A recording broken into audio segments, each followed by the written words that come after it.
It's time to discuss Manchester United, Jamie. Absolutely poor weekend from them again. Tactically, very, very shaky. What's your opinion on that tactical setup? And is this spelling the end of Ruben Amorim for you? I think it's close to it's definitely the beginning of the end, in my opinion. Both teams that have been, so they've obviously lost twice in the Premier League this season already. I think they've 3 times, obviously, with the Arsenal one. But the last 2 games that they've lost, Fulham and City, they've both deployed the exact same tactical setup.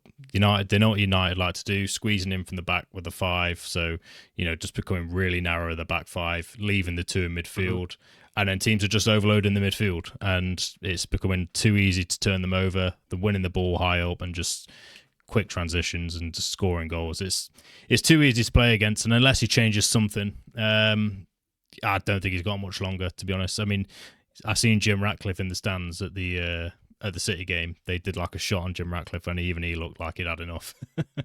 Mate, he looks like he's aged a little bit already, that guy. I mean, for me, I think it's not a system that I absolutely hate. I mean, as a Chelsea fan, I've seen Conte win the league with that system, but we had Marcus Alonso, great left wing back, very, very good in that role. Moses on the right. And United and the midfield as well. We had like Matic and Kante, which is unbelievable. I think that's the difference there.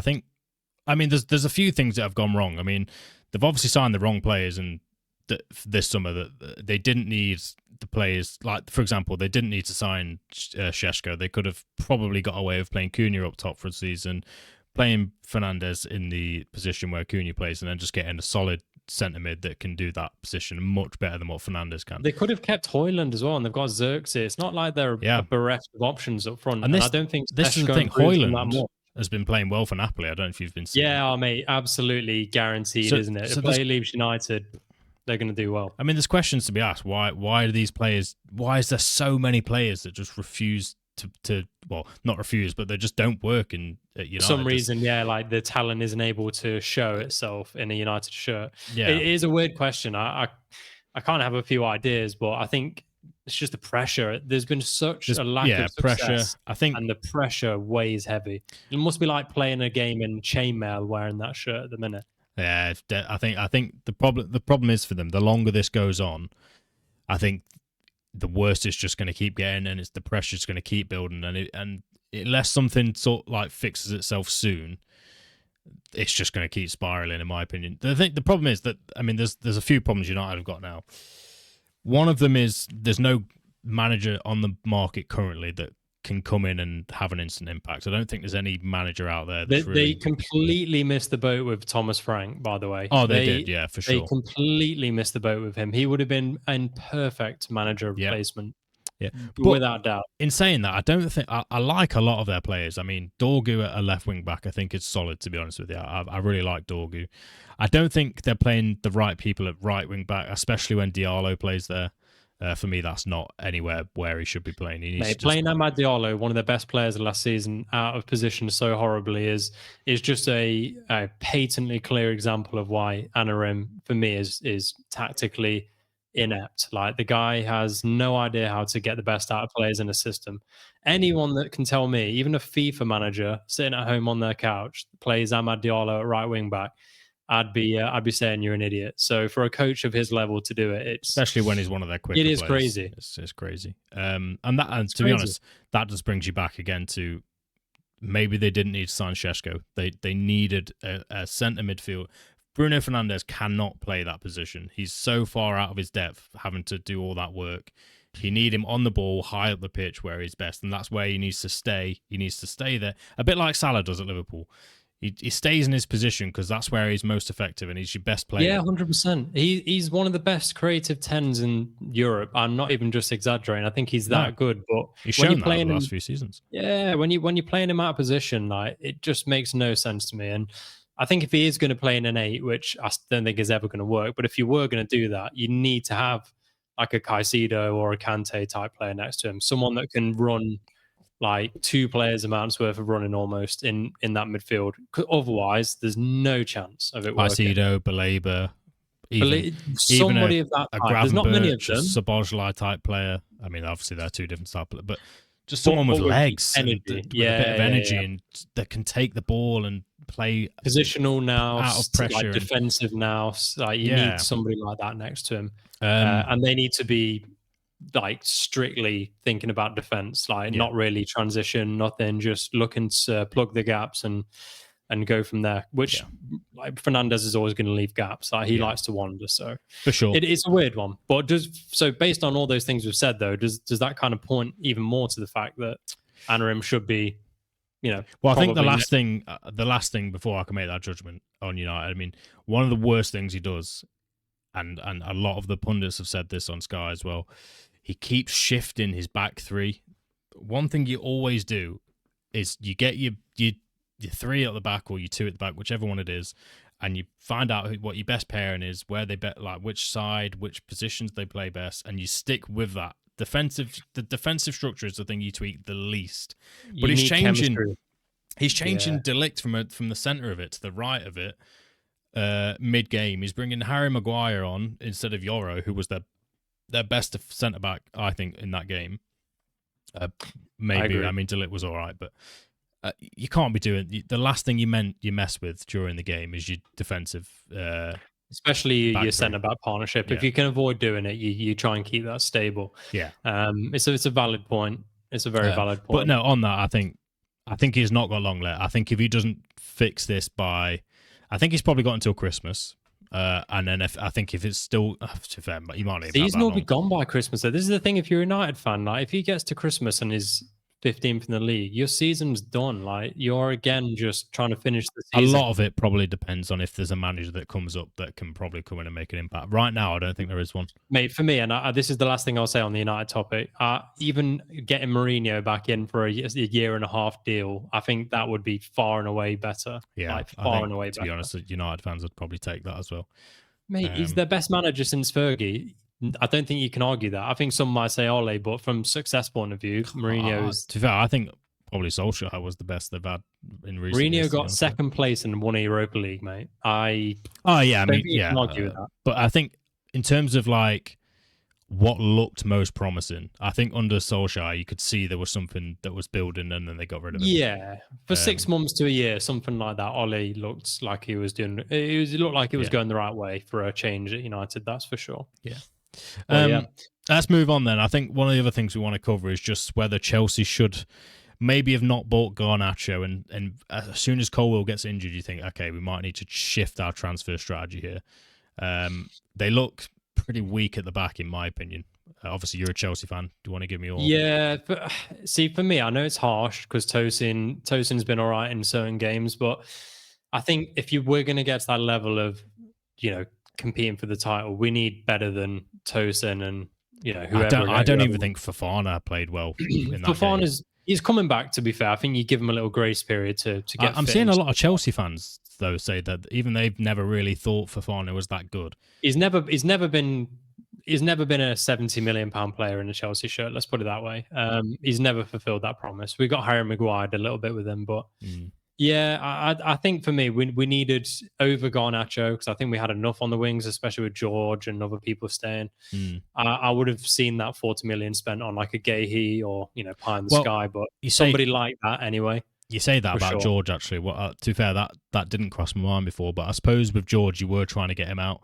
Do you reckon that Chelsea would have maybe approached obviously the Garnacho signing slightly differently had they known that George wouldn't leave? I think it's always been in the mind of the Chelsea board since the start of the window that we were going to hold out, drag United's price down, and we think we're getting a steal on Garnacho for some reason. And don't get me wrong, like the guys had a game. There's the player in Garnacho. There is a player in there, but he needs to do some serious maturing. The goal we conceded the other day was, I mean, it's outrageous. It's just to be not switched on football, when you're 2-1 up, you're about to steal the 3 points, and then you let your man go. Especially when you consider how dangerous a long throw actually even as an armchair fan, like we know, like 93rd minute long throw-ins coming in, this is the last ditch. They're trying to get all you have to do is think back to the Roy Delap days and you think, okay, there's danger here, let's be switched on. 100%. So for us to criminally let that 3 points slip out of our hands like sand in the last minute due to Garnacho's defensive Like you can't smell, as Roy Keane was saying, you can't smell the danger. You've got to smell that danger in that position. I think what worried me most about that is he didn't even give he didn't look over his shoulder, and he was unaware completely of what was around him.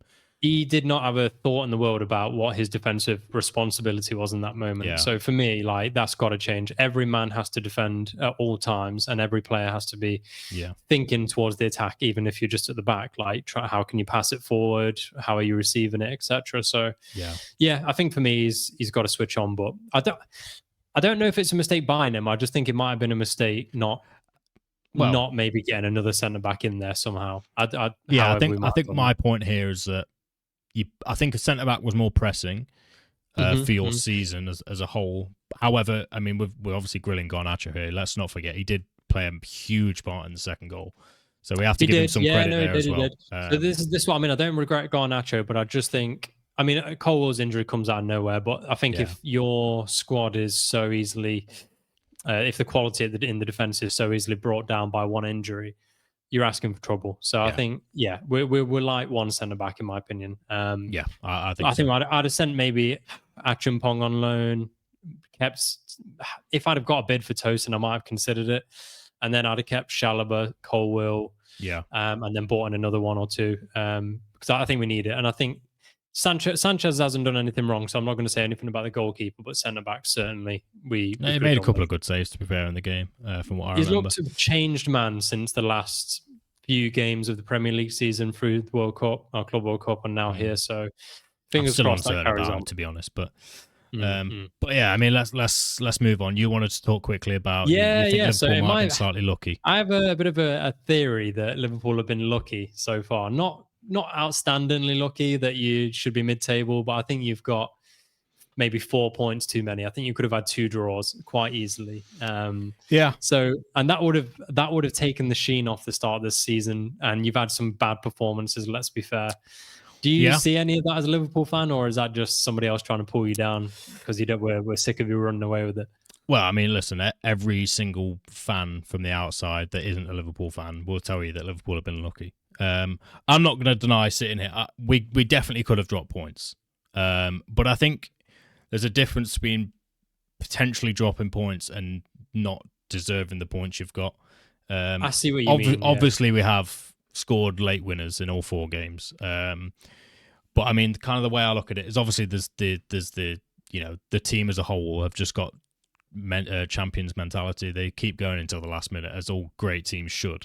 So you've got that winning experience in there, like you never give up the result until But I mean, for example, the Arsenal game, they never really looked a likely scorer in that game. But sometimes a game just gets taken out by you can't say that we didn't deserve to win off the back of that free kick. Like, it's an unbelievable free kick. I think, to be honest with you, it looked like a draw game.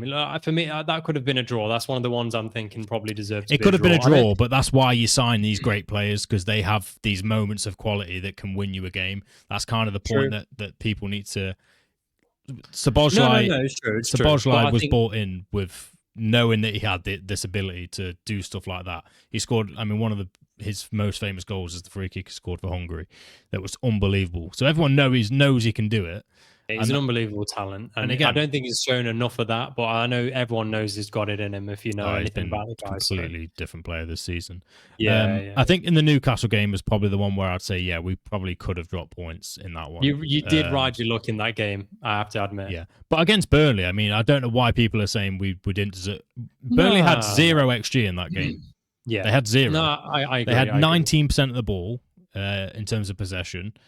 And we've struggled to break the 5-5 formation that they were playing down. When they're playing that narrow, the pitch is already small because it's at Turf Moor. They were very, very narrow, weren't they? For a 2 banks of 5, they were incredibly narrow. And let's not forget, I mean, people are going to say, it's the Championship, it doesn't matter. They conceded 16 goals in 46 games last season. Mate, that is an unbelievable record, by the way. I don't care what league you're in. That must be the record for the Championship. It is. It's the best defensive record of all time in Championship. But people are quick to think, well, that's Championship. So You know, that's not translatable at all into the Premier League. Of course it is. You're still No, I setting up agree. tactically the same way. Obviously, you're not going to get away with it as much in the Premier League, but structurally, you're still the same team. Like, you still know how to defend your goal. Yeah, no, I agree. I think you're right. And I think teams like Southampton that come up playing free-flowing football and the previous iteration of Burnley under Company, they clearly weren't anywhere near defensively good enough. Yeah. I think Scott Parker, when he was last in the Prem with Bournemouth, Liverpool beat him 9-0 famously, if you remember that. We did, yeah. So I think he got sacked it after that speaks a game lot as well. about his evolution as a manager, really. And I think he understands what it takes to keep you up. It's difficult for any newly promoted team to score many goals in the Prem, but that's why your defence has to be. I think Turf Moor as is going to be what keeps Burnley up if they stay up. I still think Burnley will go down, but I can see a world where they stay up just because I think that I can't see many teams going there and finding it easy to beat Burnley this season at Turf Moor. If they can find somebody to get a bit of form and score a few goals, they will pick up some wins. That is without question in my mind, especially at home. I think they've got a good chance to pick up some wins. So it's going to be an interesting season for Burnley. It's that sort of I question of if they're just going to get the goals, like I say. So yeah, for sure. But yeah, let's transition into the long throws that we're seeing now. So I think we both had a little discussion off camera before the recording and previously as well, that it seems to be that the long throw, in my mind anyway, is starting to come back. He's starting to see a lot more teams do it. I think not just long throws, to be honest. I think just the more traditional way of playing football. Just set pieces got to count. Your long throws make the most. Yeah, but corners, even just kicks. There's the way that teams set up and just you playing it to your wide players and getting early balls into the box or just playing counter attacking. It's so more many traditional teams. English Prem, isn't it? Back in the days of Pulis and Mourinho's teams, very direct. United back in the day, super direct. We're so used to seeing teams literally just want to be Pep Guardiola, but now I think teams are realizing that you can't play like Pep Guardiola. Like he's unique. You need certain players for it. So finally, you need some of the best players in their positions in every position, technically, to play that and dominate like that. Obviously, I think Arsenal are a big major factor in this because we're talking about long throws, but of course you have to think corners as well. I think almost every team in the Premier League now has a set piece coach. They were ridiculed not long back, and now everyone's employing one. And it's a former set piece coach and Brentford's manager, Keith Andrews. I wonder was a set piece fair, coach. So. You say that, but I wonder if that's played a factor in why their score, because he would have had a vast amount of experience last year just 100%. Watching long throws, studying corners and set pieces as a whole. So I wonder if he's taken a lot of that knowledge and thought, okay, well, I would be surprised if he hasn't. You got to play to your strengths and your knowledge, and I'm sure he will make the most out of that. And Brentford, I'm sure, with people like Coyote at right back, they've got some good long throwers, they've got some good delivery takers. I'm sure they will be able to get a good number of set piece goals, which will massively help Brentford, because I think they were being written off. I think we were saying this as well. Like, we discussed them going down. Almost all pundits and other YouTube channels we've seen have put them in the relegation zone before the start of the season. So I did. I was sure Brentford would go down. I thought 100%. Keith Andrews was going to be completely out of his depth, but Brentford have looked good this season, man. Mate, they've done well enough.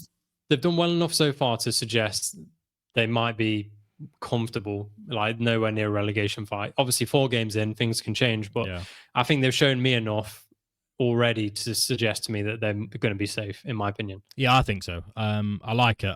To be honest, they didn't make many signings, but I like Ouattara. I think Igor obviously was injured for most of the last season. I think Igor Thiago. Yes, big for him to come back. Thiago, he looks really good. And to be honest, I thought he was just like a big stiff idiot, but he actually looks like he's got a bit of pace on him as well. He's good link-up play, so I think that obviously helps them. Sharda looked good against Chelsea. Henderson obviously rolled back the years. They've got Kelleher at the back. They've got some good defenders in that team as well. Yeah. Henderson, actually, I mean, he rolled the years back, didn't he, with that sort of over-the-top ball? Oh, exceptional. Fair play to the guy. But yeah, I mean, now he's in England. He's going to be going for an England place. Now everyone's able to watch him a bit more. So he's got a shout. I mean, hey, he's performing at a better level than I expected. Let's put it that way. I always knew Henderson was going to be good for them, to be fair. But I mean, when you've got someone like Coyote that can get long throws in like that, it's so easy. I think Tony Pulis said it, actually. I think one of the reasons Rory Delap was so famous for his throw-ins is because he realised how much easier it is to kind of guide the trajectory of the ball from a long throw-in. You obviously can't be offside from a throw-in as well. That's actually a really important thing. I kind of knew this, but I didn't remember it almost. But that makes them very dangerous, doesn't it? Yeah. You've got to get right back towards your keeper. You can't really afford to play a lot. What you're going to see is just people piling the front post, whipping it in power, flick on any the back flick post, on they can get. I mean, we've seen it. Then that's exactly how as soon as if the attacking team wins that first ball at the near post, it's danger. It's so hard to defend. It doesn't matter what you've got tactically or how good the players are. Like if that ball is flicked on and it becomes a melee in the box, it's in the lap of the gods at that point. But especially because a lot of these teams that are going to be defending these long throws, no team is studying how to defend a long throw. Whereas with corners, they will. They'll do corner routines. Yeah, like the defending in those situations is purely instinct, which is what we were saying about Garnacho earlier, like not having the smelling the danger instinct, if you like. Like that's purely, are you switched on? Yeah. You know, are you willing to fight it and then obviously save it? But it doesn't become tactical; it becomes more instinctual, I think, in that point. Yeah, I wonder if we'll start seeing teams now having to maybe spend some time thinking about how to defend these long throws and stuff now, because they are. I mean, I've got a list of the teams that have deployed this long throw now. So we've had Semenyo do it at Bournemouth. We've had Walker do it for Burnley. Obviously, Coyote. I know from a Liverpool perspective, we were trialing it with Gravenberch and Endo in pre-season. We've seen Ampadu do it at Leeds, Mitchell at Palace, Sunderland have tried it, and then I'm actually watching Sunderland. Yeah, I'm watching the Europa League. Not Europa League, sorry, the Champions League Tottenham game now. And Bergval's just done it in there and launched one in. So I think it's going to be a thing where every single team is going to start doing these long throws.